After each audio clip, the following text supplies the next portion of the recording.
మా అధ్యక్షులు పవన్ కళ్యాణ్ గారు చేపట్టిన పోరాట యాత్ర ఉత్తరాంధ్రలో ఊహించిన దానికంటే ప్రజల నుంచి స్పందన వస్తుంది. ప్రతి సమస్యను కూడా తను అందరితో చర్చించి ప్రజలతోనూ మేధావులతోనూ వారికి పరిష్కార మార్గం కూడా కనుగొన్నారు. కేవలం ఎక్కడో కంప్యూటర్లో చూసో ఏ విధంగా ఉన్నదో అనుకునే దాని మీద నమ్మకం లేదు అధ్యక్షునికి. ఉద్దాన కిండి సమస్య, పెదపెంకి బోధకాలు సమస్య జనసేన అధ్యక్షుడు చెప్పిందాక ప్రభుత్వం ఏదో తూతూ మంత్రంగా చేస్తూ వచ్చింది పాలకపక్షం. ఈ వెనుకబడిన ప్రాంతాన్ని అన్ని సదుపాయాలు ఉన్నా కానీ వలసలు ఎక్కువ అవుతున్నాయి అనే దాని మీద కేవలం రాజకీయం చేయకుండా ఏదో జనసేన పార్టీని ముందుకు తీసుకుపోవడానికి యాత్ర చేయకుండా వారితో ఇన్ని రోజులు సమయం గడిపి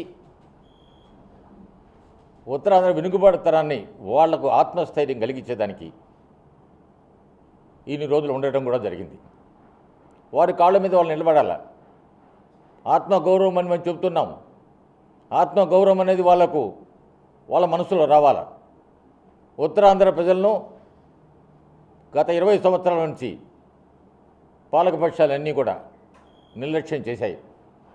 కేవలం రాజకీయాలకు పోవుల కింద వాడుకున్నారు. ఎన్నికలకు మాత్రమే వారిని వాడుకోవడం జరిగింది. క్షేత్రస్థాయిలోకి వెళ్ళి ప్రతి సమస్యను కూడా పరిష్కరించేదానికి ముందుకెళ్తున్నారు. దీంట్లో భాగంగానే జనసేన పార్టీ చేపట్టిన పోరాట యాత్రలో భాగంగా ఈ నెల 7వ తేదీ విశాఖపట్నం నగరంలో బ్రహ్మాండంగా నిరసన కవాతు జరగబోతుంది. 10 గంటలకు మొదలవుతుంది. ప్రత్యేక హోదా సాధనలో, విభజన చట్టం అమలులో కేంద్ర రాష్ట్ర ప్రభుత్వాలు విఫలమైందని చెప్పేదాన్ని నిరసనగా ఇది జరుగుతుంది. అల్లూరు సీతారామరాజు స్టేడియం మొదలుకొని కాళికా మందిరం వరకు జరగబోతూ ఉంది. బ్రహ్మాండంగా జరగబోతూ ఉంది. ఈ నిరసన కార్యక్రమంతో అయినా పాలకపక్షం కానీ కేంద్ర ప్రభుత్వం కానీ కళ్ళు తెరిచి చూస్తారని జనసేన అధ్యక్షుడు ఆశిస్తున్నారు.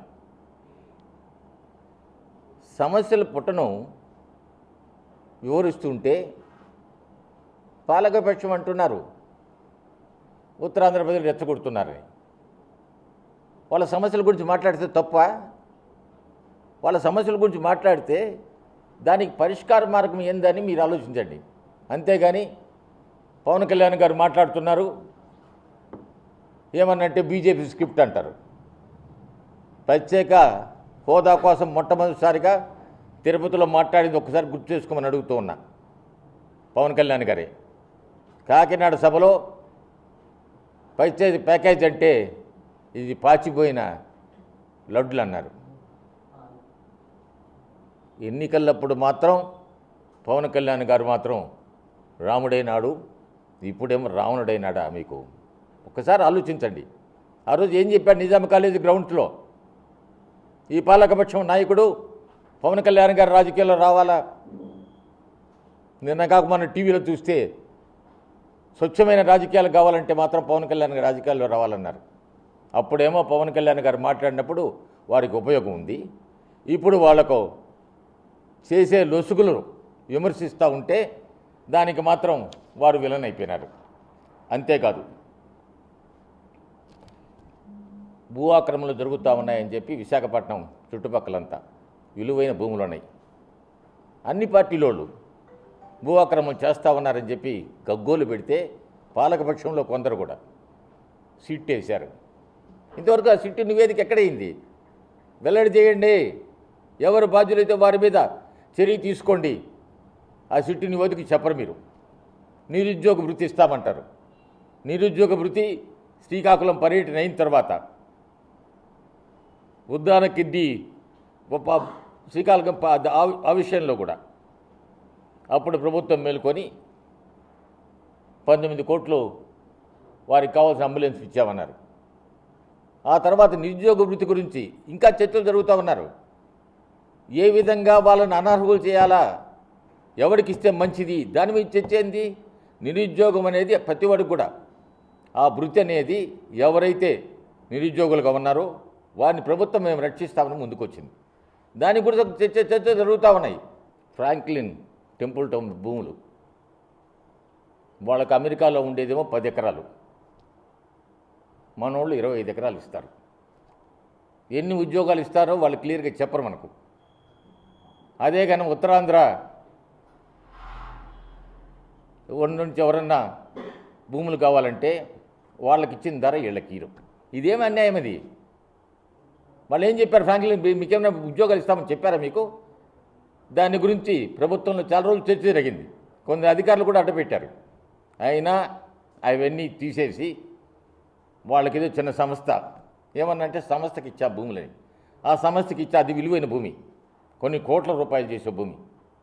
ఎన్ని ఉద్యోగాలు ఇస్తానో వాళ్ళు చెప్పడంలే, ఇంతవరకు తెలియదు. అయినా కానీ కట్టబెట్టేశాం. ఏమన్నా అంటే వాళ్ళతో పాటు అగ్రిమెంట్ అయిపోయింది, ఎంఓయూ అయిపోయింది.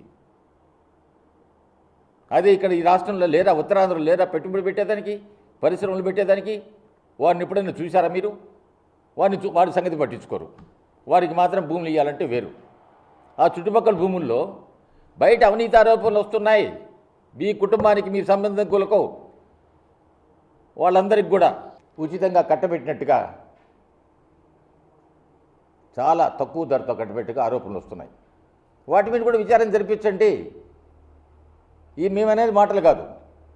ఉత్తరాంధ్రలో అనేక మంది వ్యక్తులు, మేధావులు, ప్రజలు వచ్చి పవన్ కళ్యాణ్ గారి దగ్గర చెప్పారు, అయ్యా పలానోడికి భూమి ఇచ్చారు, పలానోడికి భూమి ఇచ్చారు. అవన్నీ సిట్టి వేశారంటా ఉన్నారు కదా. సిటీ సంగతి చెప్పండి. అనకాపల్లిలో తుమ్మపాల షుగర్ ఫ్యాక్టరీ ఎన్నికల ముందు చెప్పారు దాన్ని తెరుస్తామని చెప్పి. ఇంతవరకు అతిమతి గతికి లేదు. కార్మికులు దీక్ష తీయాలంటా ఉన్నారు. పవన్ కళ్యాణ్ గారు రెడీ అవుతున్నారు. ఈ మాసంలో కానీ వాళ్ళు కానీ చేయకపోతే వాళ్ళతో పాటు కూడా నేను దీక్ష చేస్తానంటా ఉన్నారు. ఏమని రాజకీయ కోసం చేయడం లేదే?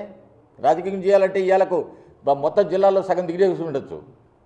ఏదో పోతా చూసుకుంటా వాళ్ళతో పలకరిస్తా పోతా జనసేన సిద్ధాంతాలు చెప్తా. అట్ట కాదు, ప్రజల సమస్యలు తెలుసుకోవడానికి జనసేన అధ్యక్షుడు తీవ్రంగా ప్రయత్నిస్తున్నాడు. వాళ్ళతో పాటు దీక్షలు కూర్చొని కూడా సిద్ధమవుతున్నాడు. ఇంకో ప్రతిపక్ష నాయకుడు చెప్తాడు, నేను ముఖ్యమంత్రి అయితే తెరుస్తానని. ఇంతకుముందు ఒక నాయకుడు చెప్పాడు, మేము అధికారంలోకి వస్తే తెరుస్తామని.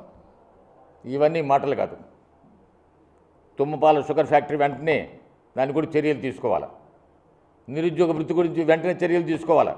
మేము చెప్పే వాటికి మీరేదో మమ్మల్ని పట్టుకొని ఉత్తరాంధ్ర ప్రజలను రెచ్చగొడతా ఉన్నారు. రెచ్చగొట్టాల్సిన అవసరం జనసేనకు లేదు. వాస్తవాలు చెప్తున్నాం మేము. మా వాస్తవాలు కూడా దయచేసి స్వీకరించండి. మేమే ఎవరిని విమర్శించాలని కాదు. ప్రజల సమస్యల గురించి మాట్లాడుతూ ఉంటే పలాని ఇసుక దోపిడీ జరుగుతూ ఉంది, జనసేన సైనికుల మీద దాడులు జరుగుతూ ఉన్నాయి అని చెబుతూ ఉంటే ఇది మంచి పద్ధతి కాదు. ఇప్పటి వరకు ఓపిక పట్టాం. ఇంకా రాబోయే రోజుల్లో జనసేన సైనికులు కూడా ఓపిక పట్టే స్థితిలో లేరని కూడా మీ అందరికీ చెప్తున్నా. మీ ద్వారా, మీడియా ద్వారా పాలకపక్షానికి చెప్తున్నా. మీ మీదనే చెప్తే మమ్మల్ని పట్టుకొని విమర్శిస్తారా? మేము మంచి చెప్తే తీసుకోరా? ఏమన్నా అంటే రెచ్చగొట్టిపోతా ఉన్నారు పవన్ కళ్యాణ్ గారు. పవన్ కళ్యాణ్ గారు విలాసవంతమైన జీవితం వదులుకొని పేద ప్రజల కోసం ఈరోజు వచ్చి వాళ్ళ దగ్గర కూర్చొని సమస్యల గురించి మాట్లాడుతున్నారు. తన సినిమా జీవితం మీకు తెలుసు, ఈ రాష్ట్రంలో ఉన్న ప్రతి ఒక్కరికి తెలుసు, తెలుగు రాష్ట్రాలు రెండిద్దరికీ తెలుసు. ఆ సినిమా విలాసవంత జీవితం వదులుకొని అటువంటి వ్యక్తి ముందుకు వస్తే నానా మాట్లాడిన ధర్మమాని ఒకసారి ఆలోచించండి. ఈ పరిస్థితులన్నీ చూస్తే రాబోయే ఎన్నికల్లో ప్రజలు తెలుగుదేశం ప్రజలు స్వీకరించే స్థితిలో కనపడ్డంలే. మాకు కావాల్సింది ఒకటే, బాధ్యతాయుతమైన రాజకీయం కావాలి. మాకు జవాబుదారీతనంగా కలిగిన రాజకీయం కావాలి. జవాబుదారీతనంతో రాజకీయం చేయాలి. అంతేగాని బాధ్యత లేకుండా మాట్లాడడం, ప్రజల గురించి వదిలివేసుకోవడం, ఎప్పుడు ఎన్నికలు వచ్చినప్పుడు చూసుకోవడం. 8వ తేదీ ఉత్తరాంధ్ర కార్యకర్తల సమావేశం కూడా ఉంటుంది.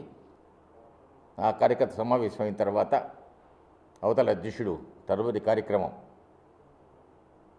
ఏం చేయాలని నిర్ణయించుకొని తూర్పుగోదావరి, పశ్చిమ గోదావరి, ఆ తర్వాత మిగతా జిల్లాలకు, ప్రతి జిల్లాలో కూడా ఎక్కడైతే కేవలం తూతూ మంత్రంగా తిరిగేదానికి సిద్ధంగా లేరు, వాళ్ళ సమస్యలను అర్థం చేసుకొని పూర్తిగా చేసుకొని, నిన్నటిదాకా అన్నారు కదా మీకు ప్రజా సమస్యలు తెలుసు, రాజకీయం మీకేం తెలుసు అని చెప్పి.